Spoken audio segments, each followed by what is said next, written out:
Graça e paz, queridos.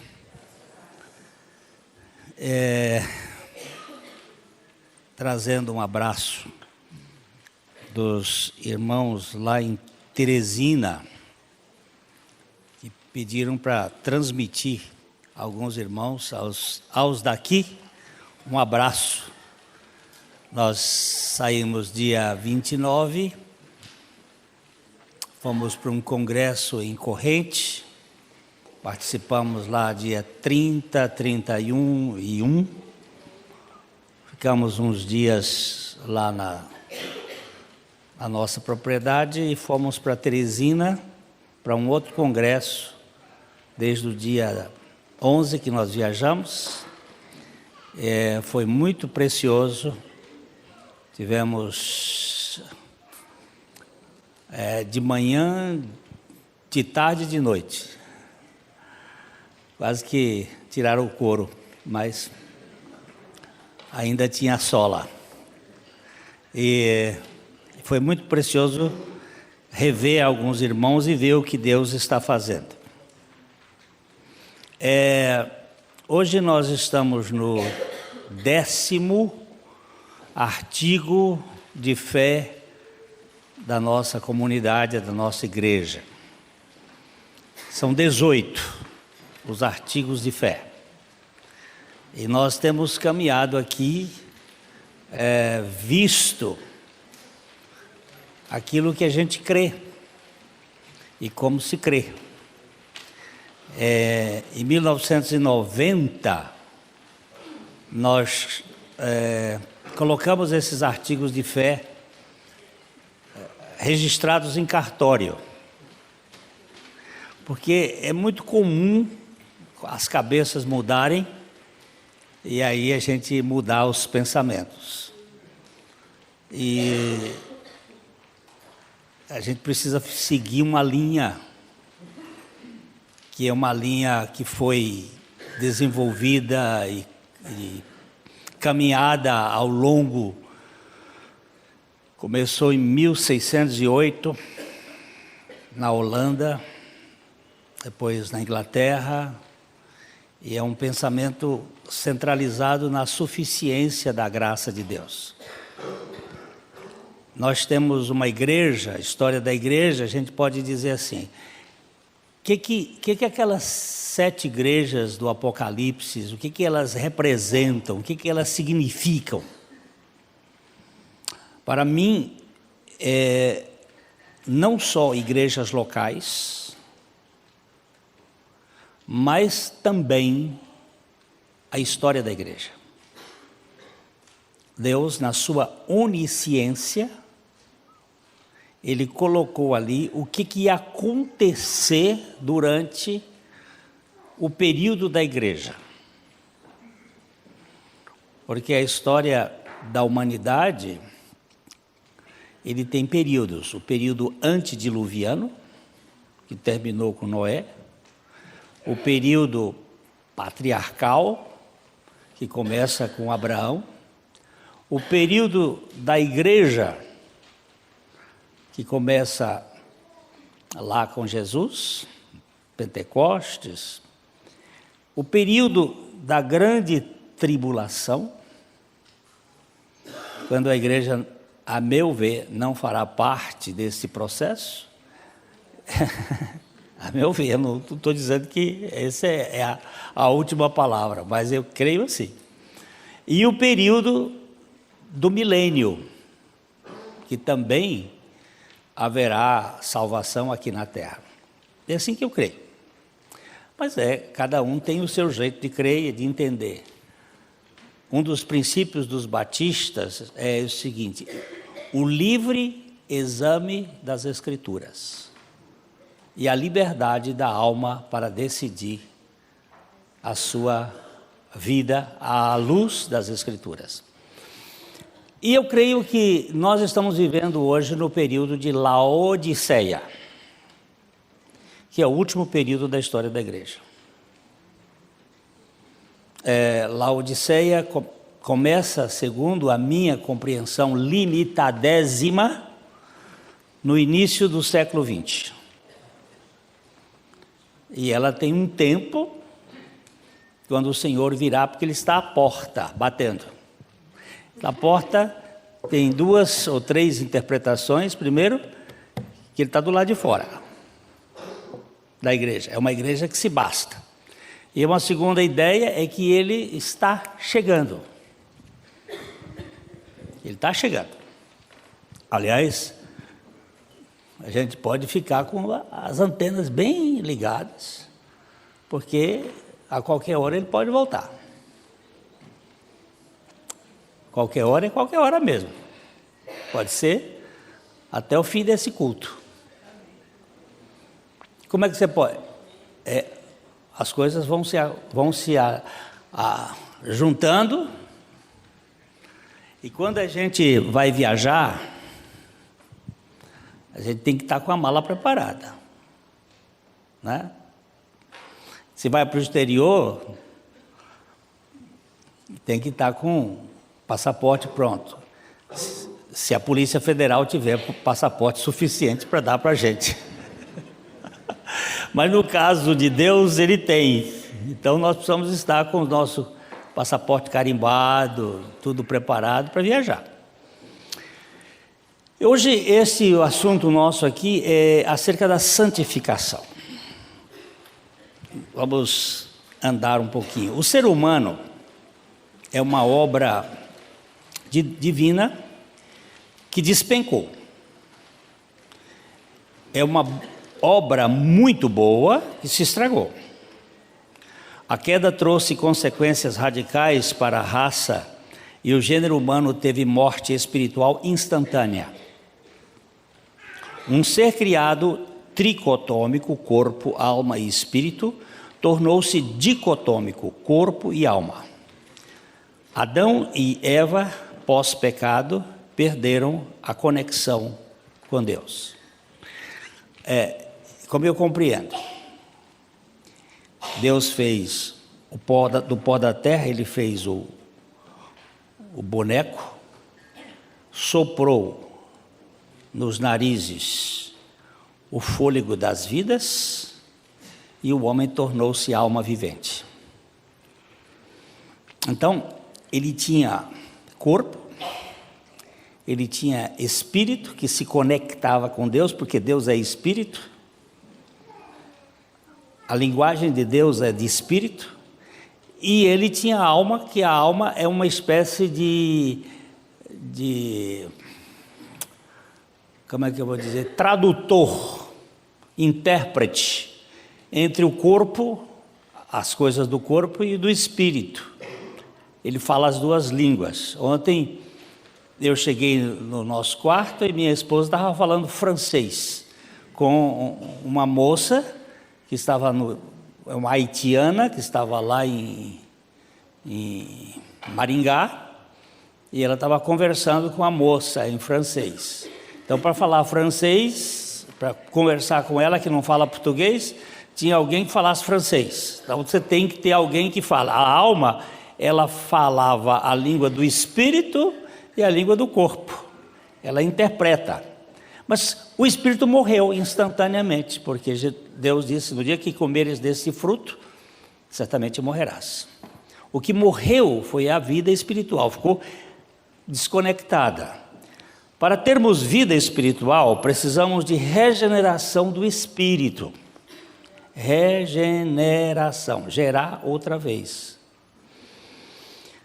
Sem o novo nascimento, no espírito, não há possibilidade de termos espiritualidade. O sentimento não é espiritual, é animal. Sem o novo nascimento, podemos ter uma religião da alma, nunca uma vida espiritual. E é bom não confundir a religião da alma com o evangelho do espírito. A pessoa chorar, ter emoções, é lindo, é maravilhoso, mas isso não é vida espiritual. Em vida espiritual, temos choro, temos emoção? Temos. Mas vida espiritual necessariamente não significa nem choro, nem emoção, nem alegria, nem qualquer coisa disso. Isso é consequência. Pode ter e pode não ter. Vida espiritual é conexão com Deus. Essa semana eu peguei um velho hino do cantor cristão. Às vezes a gente pega umas coisas assim que já nem se canta mais. E eu fiquei ali no meu cantinho, meditando. Quão preciosas são as horas na presença de Jesus.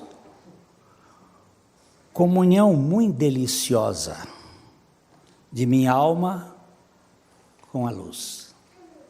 Minha alma.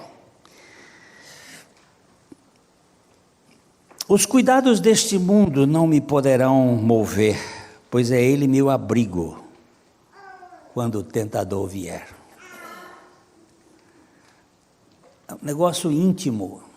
A minha alma, que está em processo de salvação, vai ter comunhão. Ela é importante. E é precioso, é gostoso. É uma coisa que... Mas eu posso dizer uma coisa. Não é o prazer em si que traz a vida espiritual.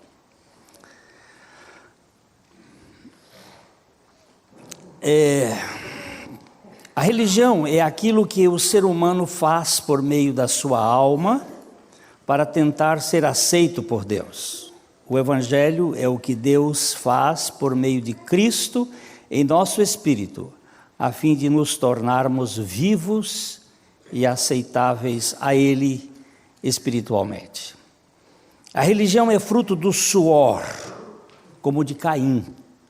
O Evangelho é pelo sangue do Cordeiro, como aquele oferecido por Abel. O Evangelho está sempre ligado à pessoa de Cristo e também ligado ao sangue. Enquanto que a religião está muito ligada ao suor e às lágrimas. Agora, essas coisas que vão chegando devagarzinho na mente da gente são revelações. Lá em Teresina ele disse, tudo que é líquido branco, você tem a confusão, só traz confusão, só tem significado o líquido vermelho. Lágrima pode ser muito importante, mas pode trazer confusão. Tem uns espirituais aí até com urina, usando a urina como marcador de definição de território.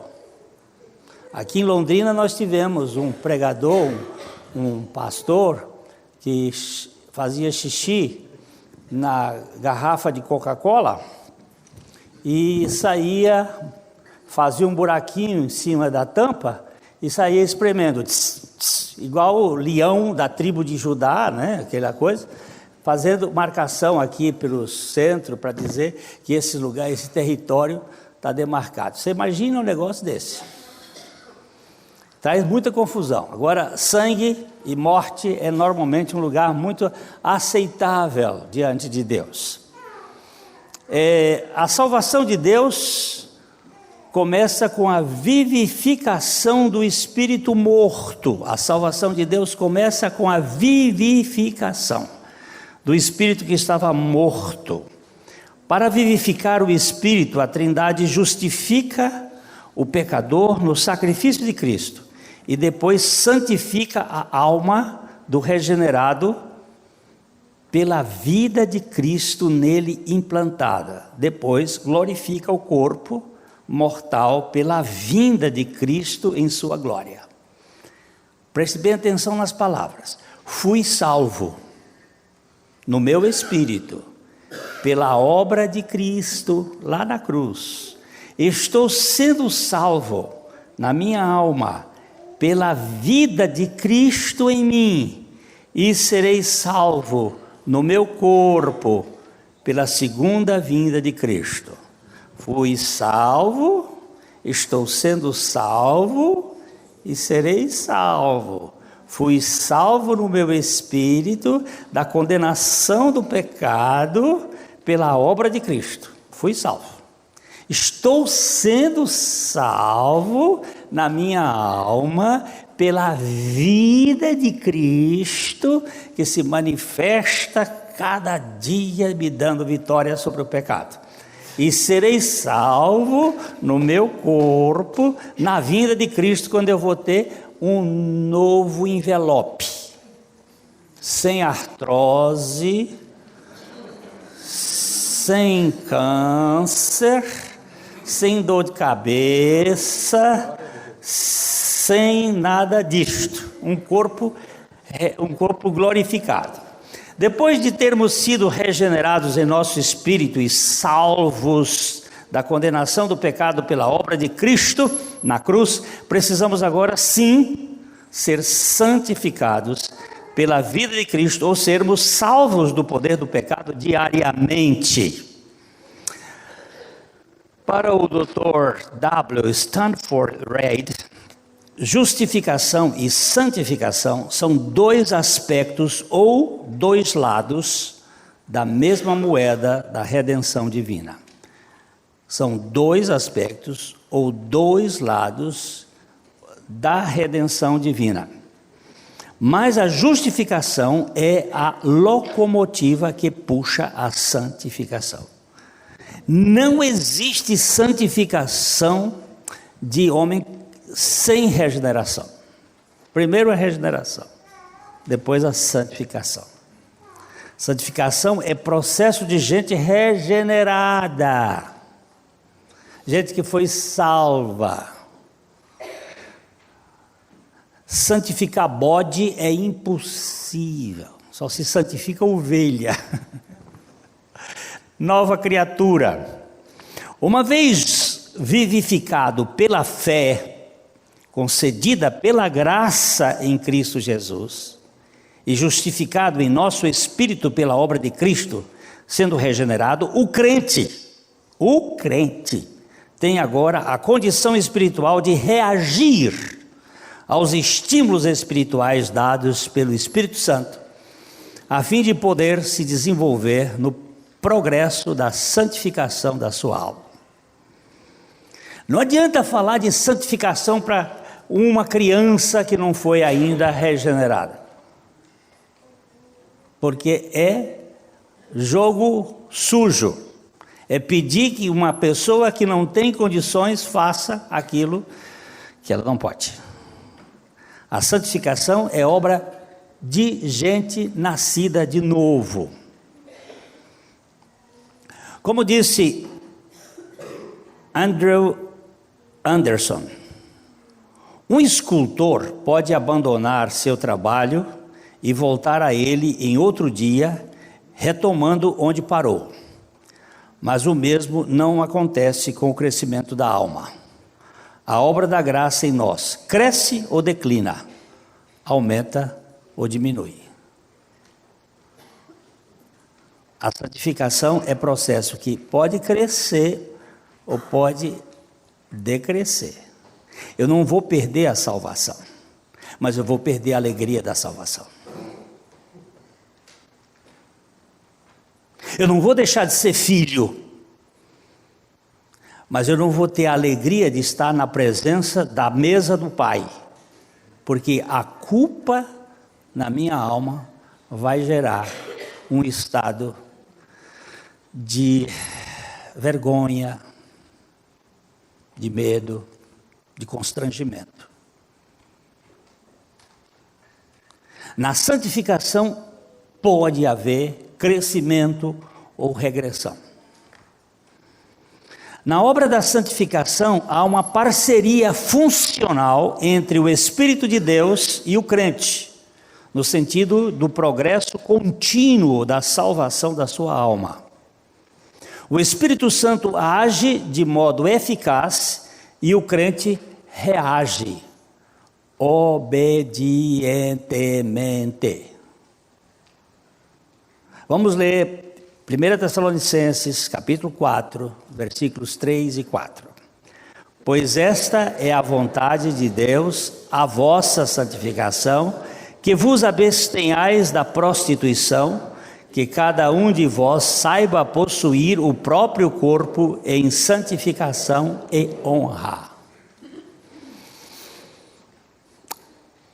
Falar de não prostituição para uma velha criatura é jogar água nas costas de pato. Não entra uma gota. Agora, a nova criatura, ela é tentada a prostituir-se, mas ela tem também a condição espiritual para reagir. Só tem essa condição quem é regenerado. A Trindade regenera o ímpio pela sua graça, sozinha, monergicamente, mas santifica o crente também pela sua graça, sinergicamente, isto é, fazendo-o operante no processo. Na salvação do Espírito, Deus age unicamente, Ele age. A criança que está sendo gestada, a criança não teve participação na sua gestação, na sua fecundação e na sua gestação. Ela não tem participação, ela não tem vontade para isso. Ela é gerada monergicamente pelos seus pais. E nós somos regenerados monergicamente pela Trindade. Mas na santificação nós temos participação sinérgica, energia com. Eu reajo ao que Deus faz. Eu preciso reagir. A criança cresce reagindo às ações dos pais. A criança dá a comida, e os pais dão a comida, e a criança precisa comer. Se ela não quiser comer, ela morre. Ela tem parceria. E na hora que está crescendo, o pai diz uma coisa, ela precisa aprender a obedecer. Mas a obediência na vida de uma criança é um sacrifício. Porque o bicho é rebelde. Agora, a obediência na vida de um filho de Deus é uma questão de relacionamento e de prazer. Isso vai acontecer de maneira natural, espiritualmente falando.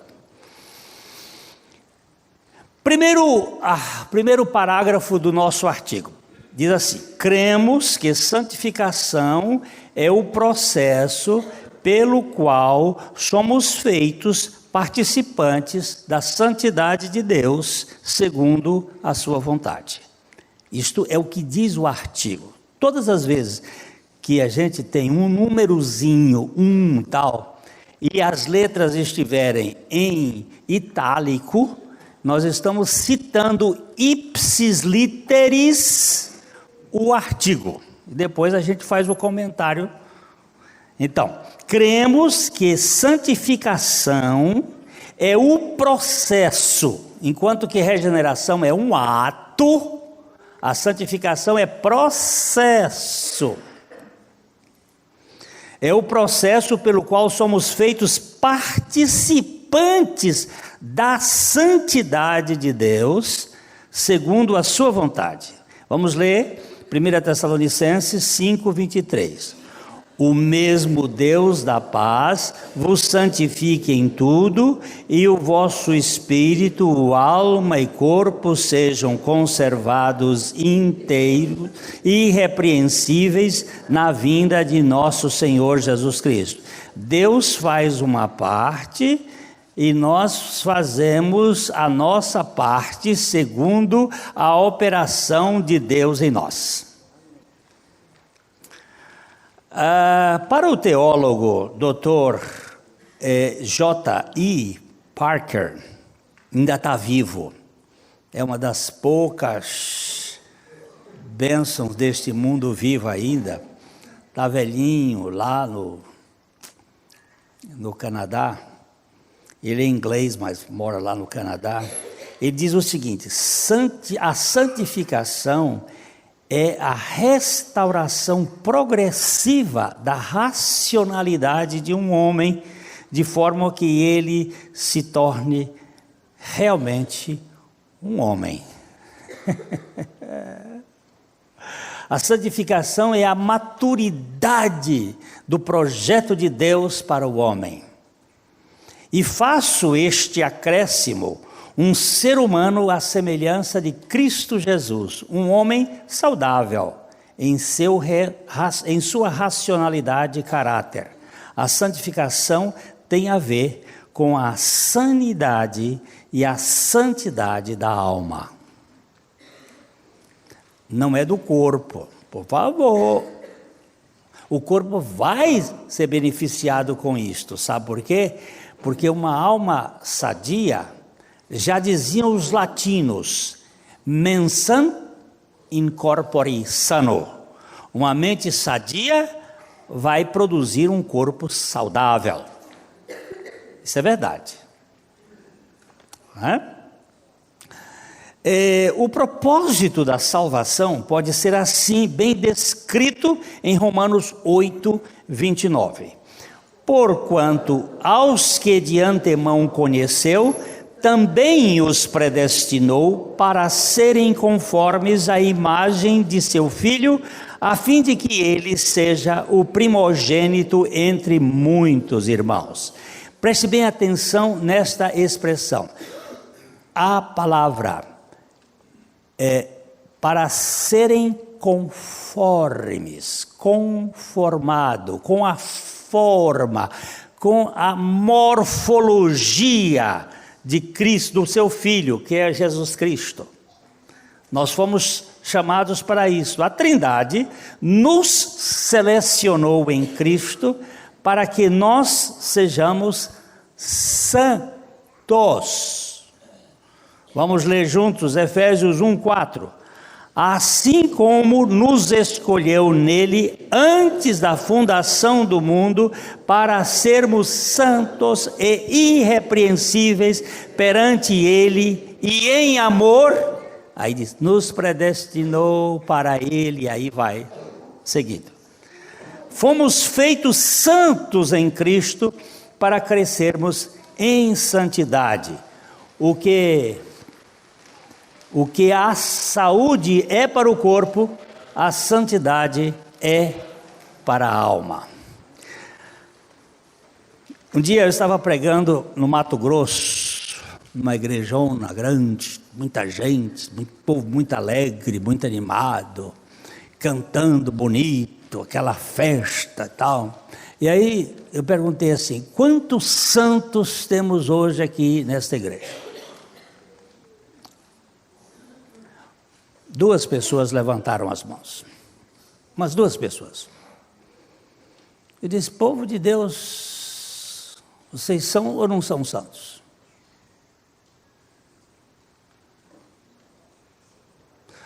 Porque a minha Bíblia diz que eu sou santo.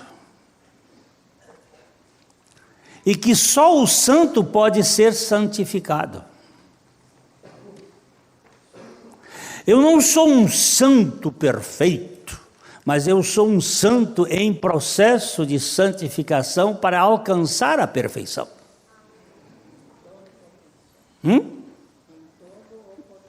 Em todo o potencial. A criança, quando nasce, ela é um homem em todo o potencial, mas ela não é um homem em toda a sua atualização. Ela é uma potencial. A semente, ela é uma árvore em toda a sua potência, mas ela não é uma árvore ainda. Alguém já disse o seguinte: quem ficou em cima de um pé de carvalho, de uma semente de carvalho, pode dizer: eu estive no topo de uma árvore.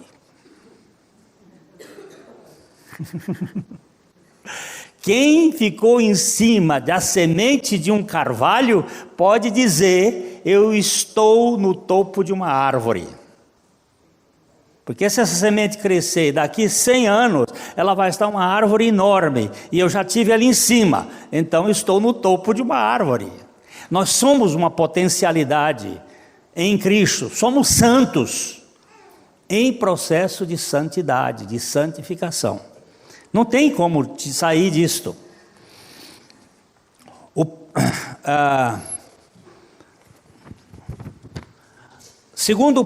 Segundo parágrafo diz o seguinte, que a santificação, que ela é uma obra progressiva, dinâmica e evolutiva. A gente até poderia reduzir a palavra evolutiva, porque se é progressiva, significa que caminha, porque uma coisa pode ser dinâmica, mas não ser progressiva. Como assim? A roda do monjolo, ela é dinâmica, ela roda o tempo todo, mas não sai do lugar. O soldado que marcha parado, marcando passo. Quem aqui já foi do exército, que teve no exército? Tem vários aqui. Não é assim que às vezes o sargento diz? E você não pode parar enquanto ele não mandar? Você está marchando, mas não está saindo do lugar. Avante! Aí é progressivo. Aí você anda. A santificação, ela é dinâmica e evolutiva e progressiva. Na geração do feto, não há participação efetiva da sua vontade. Já falamos isso, mas vamos repetir. Mas no crescimento da criança sempre haverá a sua participação permanente e progressiva. Vamos ler Provérbios 4:18. Mas a vereda dos justificados é como a luz da aurora, que vai brilhando mais e mais até ser dia perfeito. Eu preferia usar esta versão, porque você vai encontrar dizendo assim, a vereda do justo. Como a Bíblia também diz que não há nenhum justo, nenhum sequer, e ela vai dizer que a nossa justiça depende da justiça de Cristo, nós usamos essa versão que ajuda-me a pensar.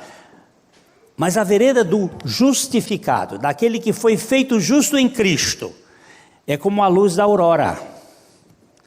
Vai brilhando mais e mais até ser dia perfeito. Essas madrugadas lá no Piauí, durante o período que nós estávamos lá na propriedade, o banheiro da nossa casa fica para leste, e na madrugada, quando eu levantava em consequência da necessidade prioritária, da idade também, número 1, eu chegava na janela e via uma das cenas que eu nunca tinha visto tão grande, que é Vênus. Vênus está passando por um processo, não só Vênus, mas Júpiter, mas Mercúrio, e está havendo um processo de alinhamento. Diz que esse alinhamento vai acontecer bem aí para o dia 23 de setembro, quando tem uma porção de coisas aí acontecendo. Até é bom a gente ler, compreender. Eu não sei entender. Eu sei de uma coisa, gente, que um profeta que era pagão, chamado, como é que chamava aquele profeta pagão? Hein? Não, lá da Bíblia, gente. O homem que foi contratado para amaldiçoar o povo de Balaão. O Balaão, ele profetizou uma estrela. E os magos, eles se interpretaram, não sei como é que eles interpretaram, e eles saíram com 2 anos de antecedência.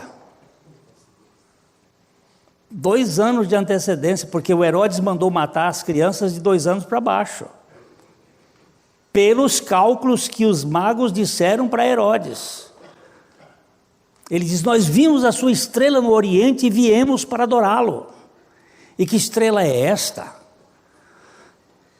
E durante muitos anos o pessoal vinha estudando, Newton andou estudando, procurando, Copérnico andou procurando, aquela turma toda. E agora a NASA tem uma ideia de que essa estrela é a junção de Júpiter com Régulus. Régulus é uma das estrelas da Virgem. Aí tem uma ideia toda aí.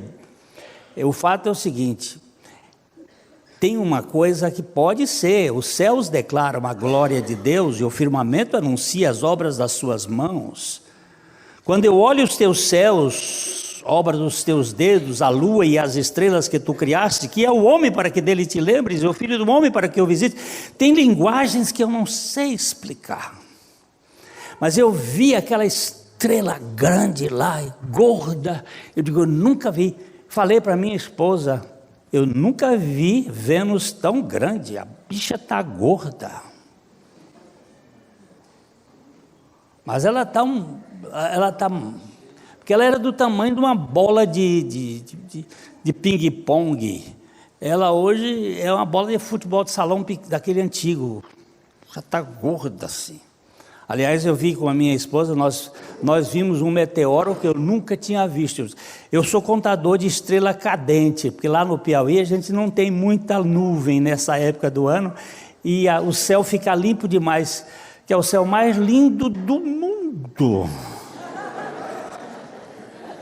Aquele negócio, e eu chegava à noite que minha esposa e eu contávamos assim 40 e tantas estrelas cadentes. Aí a gente ficava contando estrela, mas dessa vez nós vimos uma bem maior do que uma bola de futebol, e com rabo.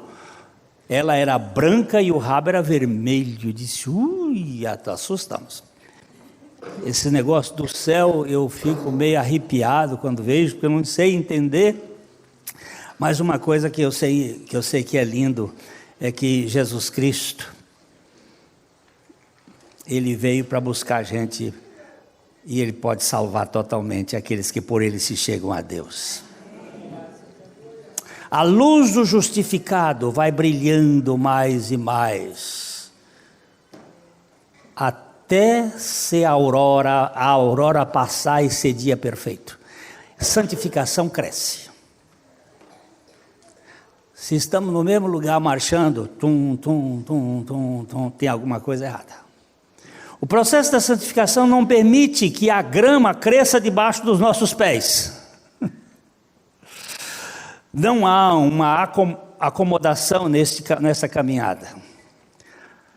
Paulo via assim, Filipenses 3:12.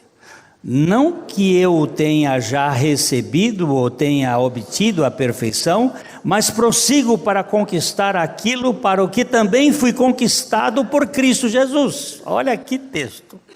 Eu sugiro, não tem nada a ver com o filho do japonês, sugiro que você gaste tempo neste capítulo 3 de Efésios, durante essa semana. E leia, e releia, e vá, e volta. Filipenses, vá e volte, e vem e volte. E peça ao Espírito que lhe dê revelação, mas que ele diz assim, não que eu tenha já recebido. Isso Paulo está escrevendo no fim da vida dele. Ele estava preso em Roma. Não deve ter vivido mais que 1 ano, 2 anos depois que ele escreveu esta carta. Foi morto. Não que eu tenha já recebido ou tenha obtido a perfeição, mas prossigo para conquistar aquilo para o que também fui conquistado por Cristo Jesus. Fica claro que para o apóstolo, que a santificação é mesmo um transcurso evolutivo e que jamais patrocinará qualquer retrocesso. A gente pode paralisar, retroceder, mas não é patrocinado pela graça de Deus.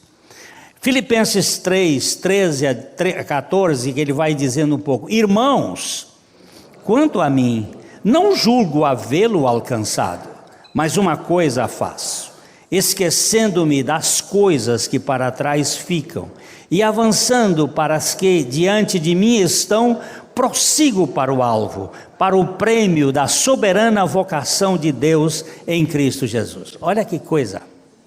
Irmãos queridos, quanto a mim, não julgo havê-lo alcançado. Mas o que eu faço? Uma coisa. Não faz duas? Não, só uma. Eu sou um homem de uma coisa só. O que você faz? Eu prossigo para o alvo. Eu tenho um alvo. Qual é o seu alvo? Cristo Jesus.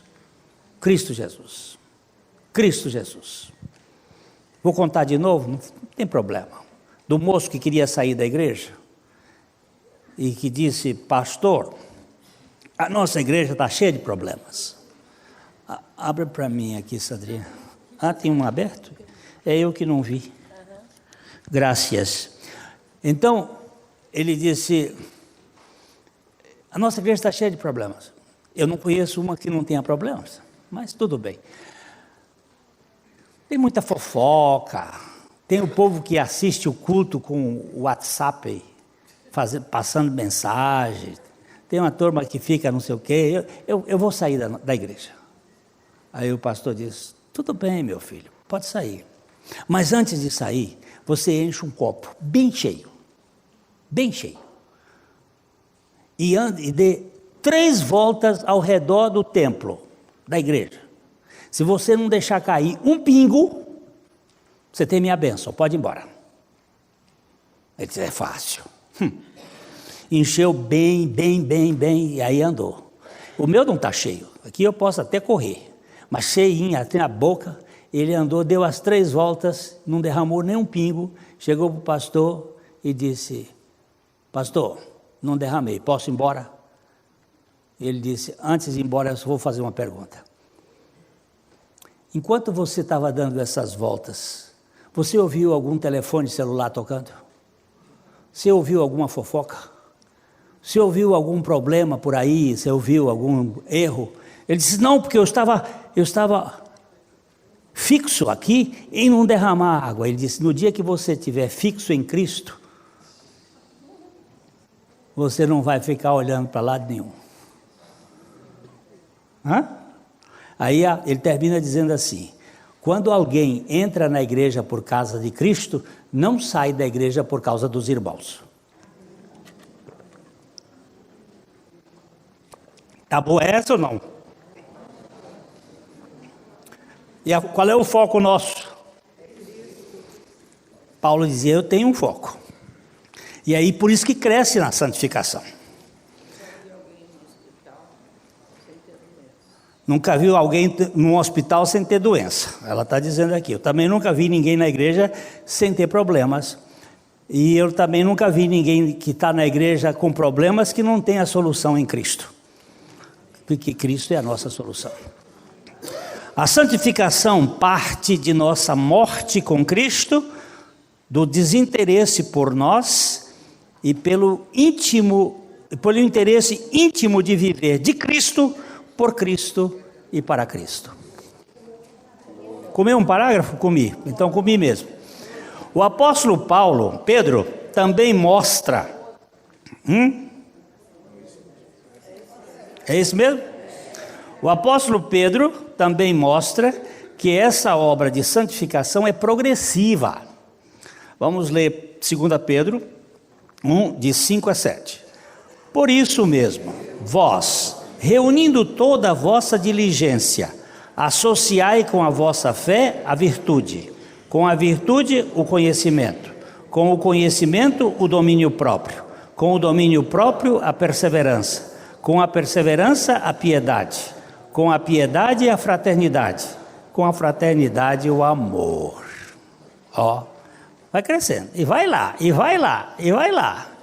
A santificação parte de nossa morte com Cristo, do desinteresse por nós e pelo interesse íntimo de viver de Cristo, por Cristo e para Cristo. Terceiro, que começa na regeneração, a santificação começa na regeneração, gerando real vida espiritual capaz de poder se inclinar verdadeiramente para as realidades espirituais. Romanos capítulo 8, verso 5 diz: porque os que se inclinam para a carne cogitam das coisas da carne, mas os que se inclinam para o Espírito, das coisas do Espírito.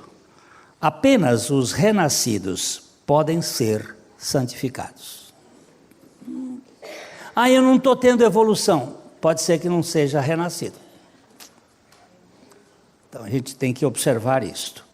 Só um novo nascimento no Espírito, morto pelo pecado, pode produzir a vida que se interessa pela santidade de Deus. Jesus foi muito claro em dizer em João 3,6: o que é nascido da carne é carne, e o que é nascido do Espírito é Espírito.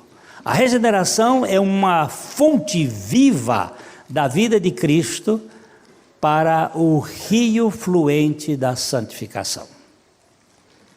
Você já viu o Amazonas, onde ele começa? Já viu algum filme, algum vídeo sobre o rio Amazonas, onde ele começa lá no Peru? Você já viu? Alguém aqui já viu? Já viram. Que tamanho é, gente? Pequenininho. Já viu ele na Foz? Na Foz a gente não enxerga do outro lado. Você está do lado de cá, você não enxerga do outro lado. E o que aconteceu? Ele foi crescendo, outros rios foram entrando, e ele vai crescendo e fica aquele monstro. Na vida espiritual também assim, a gente começa pequenininho, e aí vai engrossando, e o negócio vai crescendo e vira uma manifestação da vida de Cristo extraordinária. Quarto, isto é, a santificação é levada avante nos corações dos crentes pelo poder e operação do Espírito Santo, o confortador e o penhor da herança eterna, e pelo uso contínuo dos meios designados, especialmente a palavra de Deus, o exame próprio, a abnegação própria, a vigilância, a oração, ou seja, a ação da soberana graça de Deus e a reação submissa da vontade de uma nova criatura vivificada pelo Espírito Santo. O Espírito Santo vai usar os meios da graça. E quais são os meios da graça? Nós temos a leitura da palavra de Deus. Ontem eu comi uma feijoada. É tão bom. Mas eu não posso viver só de feijoada. À noite eu não queria mais feijoada. Então, uma coisinha mais leve. Então nós vamos ter que aprender a comer na Bíblia, tanto aquilo que é mais pesado, quanto aquilo que é mais leve. E vamos comer espiritualmente. Nós vamos ter que oração. Quais são os meios da graça para crescer na santidade? Ele usa aqui a expressão que ele diz assim, olha, exame próprio, exame de si mesmo. Examinai-vos a vós mesmos e vede se estáis em Cristo. A gente precisa se examinar à luz da palavra de Deus. Aqui ele não usa, mas nós vamos, num outro estudo, falar sobre a importância da comunhão na igreja. Hoje em dia, a igreja, a gente deixa para segundo plano. Entre um jogo de futebol, estou falando mais para homens assim, entre um jogo de futebol naquela hora e a participação numa reunião de adoração, de culto, muitas vezes nós preferimos ir para o jogo de futebol, para um esporte, para alguma atividade, para um teatro. E a Bíblia diz assim: ó quão bom e agradável é que os irmãos se sentem juntos, que vivam em união. Ele disse: não é bom que se saia da congregação, como é costume de alguns, mas que mantenham uns aos outros. Eu não preciso nem falar nada, eu só sentado perto dessa mulher, ela vai transmitir alguma coisa de afeto, um abraço, um olhar, uma comunhão, a comunhão dos santos. O Salmo 16 vai dizer que os filhos de Deus são os amados em quem eu tenho todo o meu prazer. Então, gente, nós temos que ver os meios da graça. Como é que eu vou crescer espiritualmente? Sem comunhão, sem participação, sem vida espiritual, sem leitura bíblica, sem oração, sem louvor, como é que vai crescer? Como é que a mãe de vocês dizia quando vocês eram pequenas?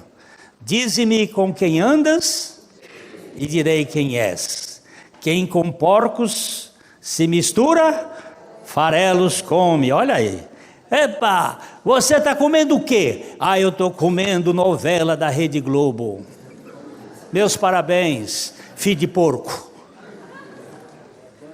Mas é entretenimento. Aquilo ali é a cebola do inferno para manter as pessoas entretidas com aquilo que há de mais nocivo: pedofilia, imoralidade, tudo que há, eu não posso nem dizer, tudo que há de mais perverso, em nome de cultura.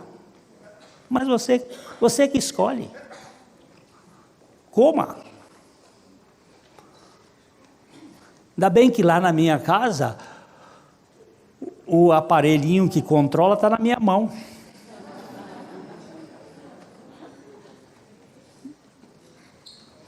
Então eu vou ficar pedindo a Deus que me dê graça, e me dê a graça. Você é muito atrasado. Eu sou mesmo, meu irmão, muito atrasado, mas eu sou mais atrasado do que você pensa. O próprio Deus está por trás da nossa obediência, da obediência dos seus filhos no desenvolvimento da salvação deles. Filipenses 2, 12 e 13.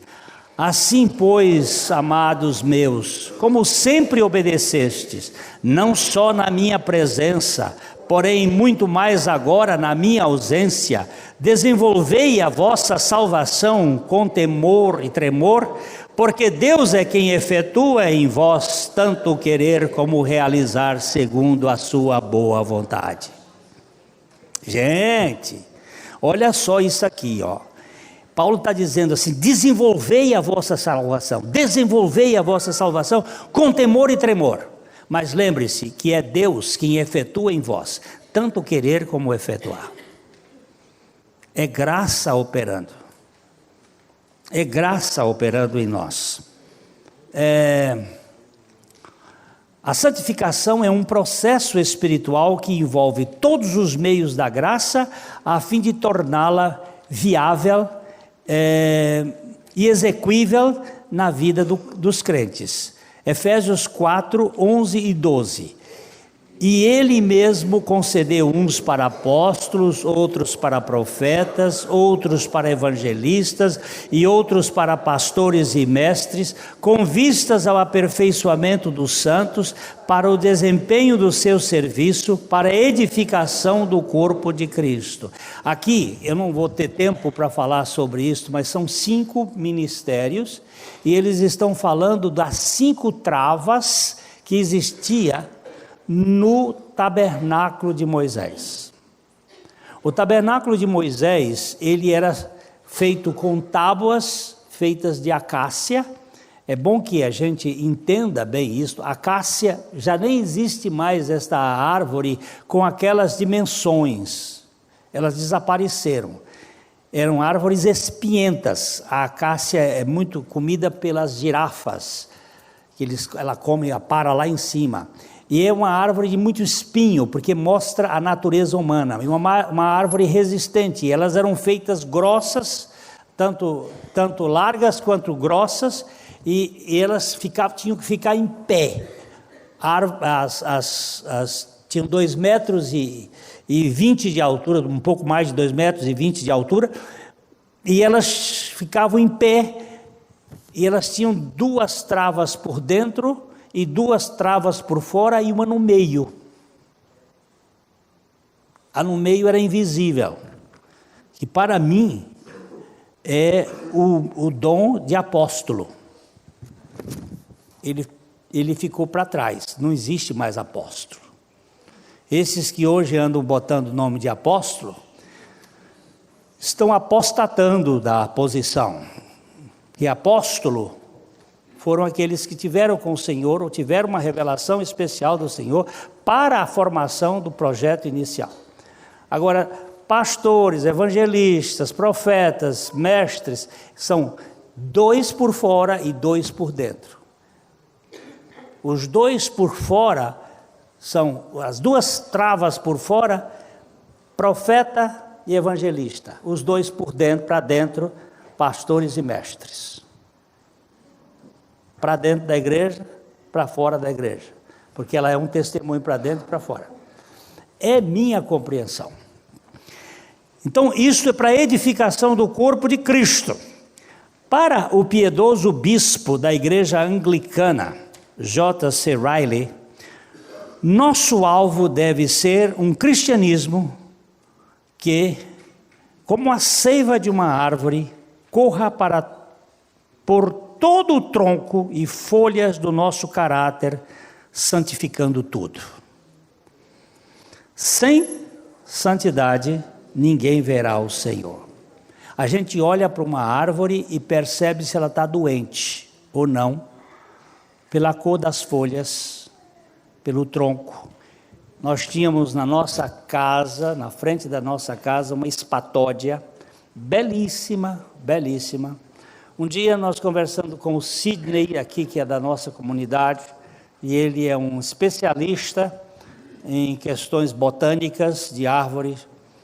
Dá uma olhada nessa árvore, porque algumas caíram lá na nossa rua e caíram em cima de muro. Dá uma olhada. Ele foi lá, enfiou uma pua lá num ponto e disse: essa árvore está doente, temos que tirá-la, porque ela pode matar, cair em cima da casa, ter um prejuízo maior. Mas nós vemos uma pessoa, quando ela está espiritualmente doente, ela não tem viço, ela não tem alegria, ela não tem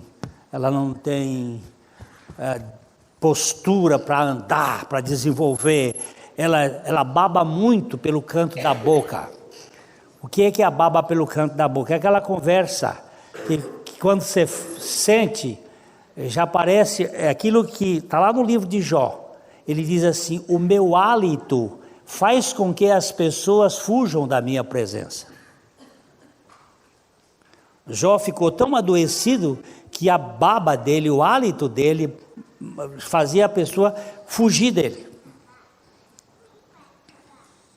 Eu tenho que ter cuidado com o meu hálito, por isso minha esposa é muito preciosa, que ela percebe quando o meu hálito está bom e diz: vai cuidar do hálito, porque foge as pessoas. Mas o hálito pior não é o hálito do estômago, o hálito pior é o hálito das palavras. Aquela palavra que você fala, que escorraça todo de perto. Eu vou dizer aqui assim, en passant, e bem devagarzinho, muito casamento acaba por causa do hálito das palavras. É aquela conversa que entra, você passa para dentro, e aquela conversa não pega. Era carro a álcool antigamente, que tinha que injetar gasolina, e não pega, no frio não pega. As conversas entre marido e mulher, entre amigos, é uma conversa chata. Quem é que quer ficar naquele meio? Meu marido foi embora, minha mulher foi embora, por quê? Pode ter sido conversa, papo. E aqui eu estou falando isso que o Dr. Riley está dizendo, que essa seiva tem que correr por toda a árvore, tem que correr por todo o nosso ser. A nossa vontade caída não quer e não busca Deus, mas quando o nosso querer é conquistado, é convencido e conquistado pelo Espírito Santo, então nossa vontade, antes indisposta e resistente, torna-se propícia a fazer a vontade de Deus. Vamos terminando aqui, vamos ler Lucas capítulo 9, verso 23. Dizia a todos: se alguém quer vir após mim, a si mesmo se negue dia a dia, tome a sua cruz e siga-me. Quando é que você tem que se negar, mulher? Sempre, dia a dia.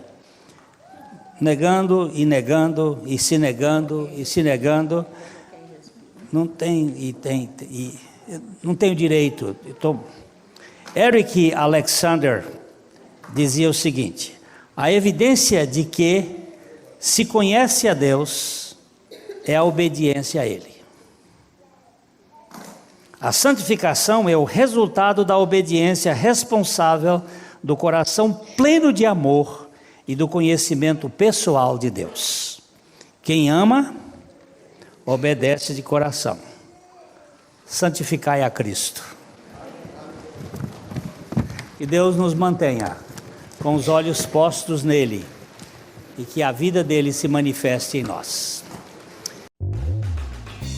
A Livraria PIB Londrina procura selecionar cuidadosamente seus títulos e autores a fim de oferecer um conteúdo alinhado com o Evangelho de Jesus Cristo.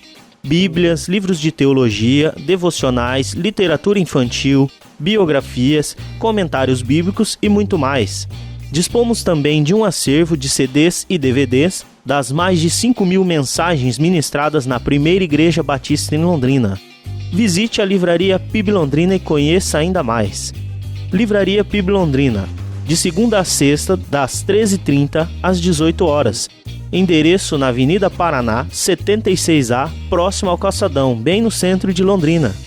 Ligue para 3372-8921 ou acesse o site www.livrariapiblondrina.com.br.